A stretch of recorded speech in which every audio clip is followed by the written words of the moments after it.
Hello everyone, a very good morning to all of you. আজ হচ্ছে শুক্রবার সকাল, এখন বাজে 9:45।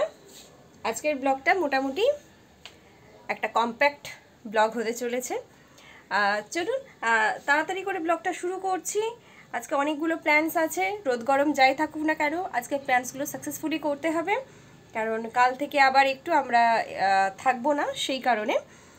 তো দেখা যাক আজকে সারাদিন কী কী প্ল্যান আছে, আগে প্ল্যানগুলো কমপ্লিট করব, তারপর আপনাদের সঙ্গে সবটাই তুলে ধরবো। যাক, যদি ভালো লাগে তাহলে অবশ্যই চ্যানেলটাকে সাবস্ক্রাইব করবেন, যারা এখনও করেননি তাদের জন্য বিশেষভাবে অনুরোধ। আর পারলে একটা করে কমেন্ট করবেন, আর লাইক শেয়ারটা একটু অবশ্যই সবার সঙ্গে করবার জন্য আবারও একটা রিকোয়েস্ট রইল। তো চলুন আজকে ব্লগটা এবার শুরু করি। কাল থেকে থাকা হবে না বলে মা জম্মের কেচেছে, যত ছিল সমস্ত কেচে পুরো ভর্তি করেছে। আপাতত এখন পার্লারে যাব, পার্লারের কাজটা শেষ করে বাড়ি চলে আসবো। এই রোদে ভাজা ভাজা হয়ে পার্লারে যাওয়ার ইচ্ছে নেই, তবে কালকে বেরোনোর জন্য যাওয়া আর আমার ওই প্রোডাক্টটা কেনার জন্যই যেতে হবে। দিদি মেসেজের উত্তর দিয়েছে যখন খোলা আছে, ফিরে এসে লাঞ্চ করে আবার বাবা মাকে নিয়ে আজকে সেই বিশেষ কাজ করার জন্য বেরোবো। চলো চলো মা, বাবাকে বেরোতে বলো। এই দেখুন লুকিয়ে লুকিয়ে কি খাচ্ছে, লুকিয়ে লুকিয়ে, ওই দেখো লুকিয়ে লুকিয়ে খাচ্ছিল বলে আমাকে দিতে। এই দুজনের অবস্থা দেখুন, দুজনের লড়াই চলছে।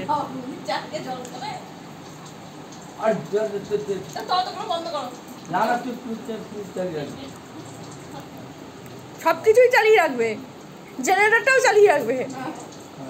ঠিক আছে ঠিক আছে, আরে ফ্রিজে তাড়াতাড়ি ঠান্ডা হবে। আমাদের ট্যাঙ্কির জল উঠলেই তো ঠান্ডা যাও, আমাদের পাম্পের জল ঠান্ডা যাও। 2:20 বাড়ি চলে এসেছি, খুব তাড়াতাড়ি চলে এসেছি। একটু দাঁড়িয়ে দাঁড়িয়ে ফোনে গল্প করছিলাম বলে লেট হয়ে গেল, কিন্তু বাইরে থেকে এসে এক গ্লাস শরবত তো খেতেই হবে। 2 ঘন্টা আজকে হবে না, কারণ আমাদের দেশ বাড়িতে আজকে মা সন্তোষীর পুজো হচ্ছে কোথাও, সকালেই একজন ফোন করে মাকে জানিয়েছে। দ্যাটস ওয়াই 2 ঘন্টা আজকে হবে না, নুন চিনির শরবতটাই খাওয়া যেতে পারে।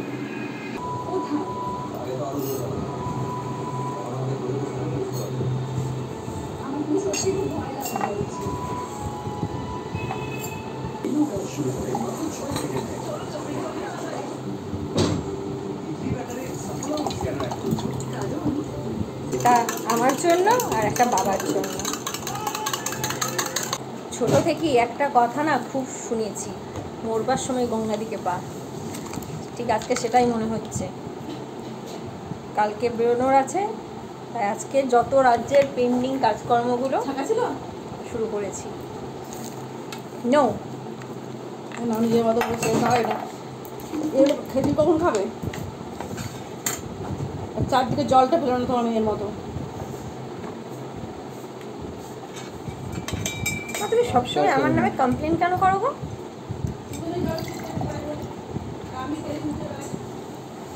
আগের দিন আমি বলেছিলাম আপনাদের এই অ্যান্টি ডাস্ট ফেসিয়াল, এটা ভীষণ ভালো। দেখুন একটু আগে কিন্তু আমি ফেস ওয়াশ করেছি, তারপরেও দেখুন এটার দামটা একটু বেশি পরিমাণের থেকে, আগে ছিল 200 টাকা, মোস্ট রিসেন্ট কেনা যদি এটা নয়। আগের দিনই বলেছিলাম যে মুখে ভীষণভাবে পিম্পলস হচ্ছে, বিভিন্ন ধরনের র্যাশ হচ্ছে। একজন বেসনের জন্য একটা কিছু টোটকা বলেছিলেন, বাট ওটা আমার ট্রাই করা হয়নি। মুখে বরফ দিলে অনেক কাজ হয়, কিন্তু ডিরেক্ট বরফটা অ্যাপ্লাই করলে বেশিক্ষণ নিতে পারি না, খুব ঠান্ডা লাগে। ওই কারণে এখন খুব দেখাচ্ছে মোবাইলে ওই বরফ দিয়ে মুখে আইস ওই ফেসিয়াল, তো অত কিছু বুঝি না, জাস্ট এটা করে কটা দিন উপকার পেয়েছি, সঙ্গে আবার ঠান্ডাও লেগে যাচ্ছে। তারপরেও জলের মধ্যে বরফের কুচি দিয়ে খানিকক্ষণ মুখের মধ্যে নিয়ে, প্রচণ্ড গরম বলে আরামও লাগছে, এটাও ঠিক, একেবারেই বলবো না আরাম লাগছে না।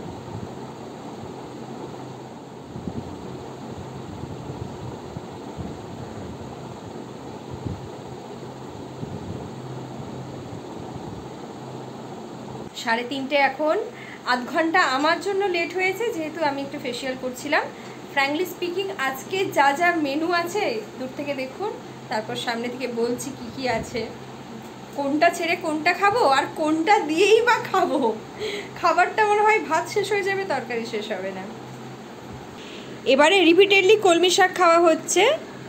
এটা হচ্ছে পটল বাটা, মাছের ডিমের বড়া, একদম খোসা সমেত আলু ভাজা, এখানে আছে সয়াবিন। ডালটা মেয়ে জিজ্ঞেস করেছিল, আমি বলেছি নেব না। আর তখনই আমি বললাম যে সন্তোষী মার পুজো আছে বলে আজকে তো আর চাটনিটা শেষ পাতে নেই। আজকে বেশ কম্প্যাক্ট হতো পুরোটা যদি চাটনি আর টক দইটা এর মধ্যে থাকতো। ডাল নর্মাল ডাল মা করেছে, আমি জিজ্ঞেস করেছিল খাবো কি না, কিন্তু এই গরমে না টক ডাল ছাড়া কিছুই খেতে ইচ্ছে করছে না, আর খাওয়া চলবে না বলে টক ডালটা মা বের করেনি। মাছের ডিমের বড়া, এটা দিয়ে আমি আগে খাওয়া শুরু করব আজকে।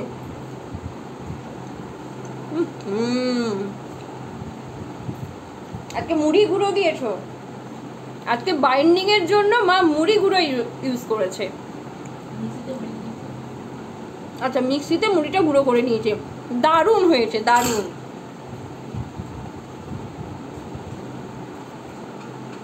মা, আমার এত ওয়ার্কআউটের কি কোনো রেজাল্ট কখনো বেরোবে তুমি এরকম ভালো ভালো রান্না করলে? সন্ধে 6:30, আজকেই ফাইনালি ডিসাইড করা হয়েছে সমস্ত জামা কাপড়গুলো পৌঁছে দেওয়ার জন্য। অনেকগুলো ব্যাগ, অনেকগুলো ব্যাগ।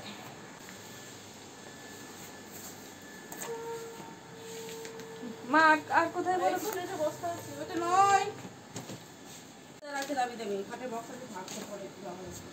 এটার জন্য আমার কাছে আর কোনো ব্যাগ নেই, সব নামানোর সময় হয়তো দেখাতে পারবো।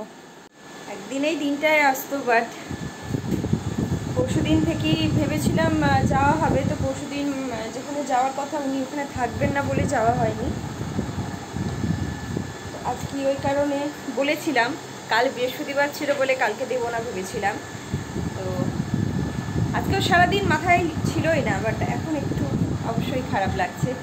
এগুলো আলমারিতে নাড়া চাড়া গোছানো, যখনও চলে যেত তখন ওর জামা কাপড়গুলো আগলে আগলে রেখে দিতাম। খারাপ লাগাটাই স্বাভাবিক, প্রচণ্ড খারাপ লাগছে বলে লাভ নেই। জুতো টুতো তো প্রচুর আছে, অনেকটাই কেন ম্যাক্সিমামটাই নিয়ে চলে যাওয়া হলো। আর হয়তো কিছু গাছা কোথাও কিছু পড়ে থাকবে কিনা জানি না, সেগুলো পরে দেখা যাবে। আমাদের তো যাওয়ার জায়গা বলতে ওই একটাই জায়গা আছে আমাদের সময় কাটানোর জন্য বা টাইম পাসের জন্য বা প্রয়োজনের খাতিরে। কাল সেখানেই যাওয়া হবে বলে আজকে গাড়িতে সব তেল ভরে সব রেডি করে রাখা হবে, ওই কারণে গাড়িটা আজ বেরোবে বলে আজকেই ওটা কোইন্সিডেন্টলি টার্গেট হয়ে গেছে যে তাহলে আর রিক্সায় করে অতটা যাওয়ার দরকার পড়বে না, কারণ অনেক জিনিস একটা রিক্সাতে হতোও না, দুটো রিক্সাও লাগতো। এটাই সেই লোকেশন, যা যা ছিল মোটামুটি সবই দেওয়া হয়ে গেছে, আর ব্লেজারটা শুধু রয়ে গেল। জানি না, ওটা এখানে দিতে চাইছিলাম না, অন্য কোথাও সুযোগ পেলে ব্লেজারটা ওখানে দেওয়ার ইচ্ছে আছে, দেখা যাক। তারপর বাকি মোটামুটি যা ছিল সবই দেওয়া হয়ে গেছে। ঠিক করে দিয়ে যাও, হোমওয়ার্ক জায়গা দিয়ে তমক জায়গা দিও। এটা কোন রাস্তায়? রাস্তা আমি চিনি না, বুঝতে পারছি না বলি তো জিজ্ঞেস করছি। ওইসব মন্দিরের সামনে, শিব মন্দিরের সামনে তো এখানে রেখে দিয়ে গেছে, উনি স্টার্ট করতে পারছেন না। সে আমাকে তুলে নিয়ে এসছে বাড়ি থেকে। কবে নিয়ে এসছিলে? আমরা কোথায় ছিলাম? ঘরে ছিলে? আচ্ছা, জানি না কিছু। নাও হাউ ডু ইউ ফিল?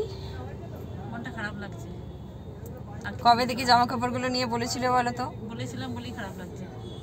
তোকে আমি বারবার শিখিয়েছি, হোল্ড অন, প্রপার টাইম এলে তখন আর কিচ্ছু আটকে রাখার দরকার পড়বে না, শিখেছো? এবার আর কোনো ব্যাপারে তাড়াহুড়ো করবে? মলিদি দেখছো, এই কারণে শাসন করতে হয় এনাকে আমার। একদম কথা শোনে না। এটা নিশ্চিন্ত হয়ে গেল না, এখন আবার 6 মাস প্রতিবারই তুমি হা হা করো। না, হা তো সেই কখন দেওয়া হয়েছিল রে, সে প্রায় 2-3 মাস আগে। কি করবো, তুমি কখন দিয়েছিলে? হ্যাঁ তুই তো ছিলি। লড়াই লেগে পড়ো, লড়াই লেগে পড়ো। তারপর গাড়ি চালাওনি তুমি? হ্যাঁ তাহলে গাড়িটা হাওয়া তো কমেনি খুব একটা, ওই চাকাটাই কমে গেছিল। এই যে মায়ের ফ্রেন্ড মাকে ডাকছে, মা তোমার ফ্রেন্ড ডাকছে, দেখো তোমার একটাই ফ্রেন্ড, তোমার তো একটাই ফ্রেন্ড। প্রত্যেকটা পেট্রোল পাম্পে মায়ের একটা করে ফ্রেন্ড থাকে। এবার তাড়াতাড়ি চলো, আমি মন্দির যাব, 7টা বেজে গেছে। হ্যালো, কাল থেকে কদিন থাকবো না বলে মা ফ্রিজ পরিষ্কার করার জন্য যা মানে কম্বিনেশন দেখে বুঝতেই পারবেন কীরকম মিসম্যাচ কম্বিনেশন। এটা ওই সকালের তখন পটলের, এটা পটলের ভর্তা টাইপের বানিয়েছো বলো মা, পটল বাটা। এটা সেই পটল আর সয়াবিন, আর আমার ফেভারিট আলু খেয়ে খেয়ে মোটা হওয়ার ব্যাপার, ও বলে আর লাভ নেই। তখন তো অনেক কিছু একসাথে খেয়েছিলাম বলে পটল বাটার আলাদা করে কোনো টেস্ট আমি একেবারেই বুঝতে পারিনি, সেটাতে মা খুব অফেন্ডেড ফিল করেছে। ফার্স্ট টাইম একটা নিউ আইটেম আমি ট্রাই করেছি, রিভিউটা ঠিকঠাক হয়নি। তো এখন বুঝতে পারবো, এখন অনেক কম আইটেম আছে।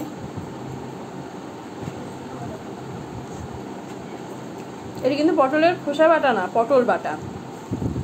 ভালো হয়েছে, সুন্দর খেতে হয়েছে। রাতের দিকে আমি হালকা ফুলকা খেতে ভালোবাসি, এটা রাতের সাথে বেশি আমার ভালো লাগছে, দিনে অত আইটেমের সাথে ওটা ভালো লাগেনি। সুন্দর হয়েছে মা, দারুণ হয়েছে।